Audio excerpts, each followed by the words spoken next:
Hello and welcome to a video of how we are keeping our buses clean and safe during COVID-19 at hand travel.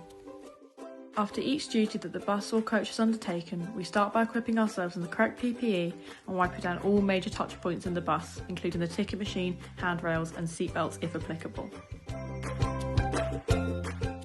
We use spray and wipes that are designed to kill viruses instead of being antibacterial, as COVID-19 is not a bacterial infection.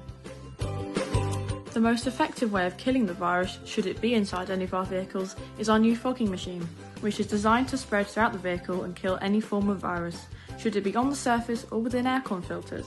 After finishing, we immediately leave the bus for an hour to let the solution fully take effect.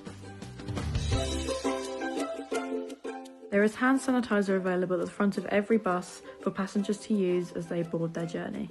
Thank you for watching, and please remember to bring your face mask for every journey, should you not be exempt.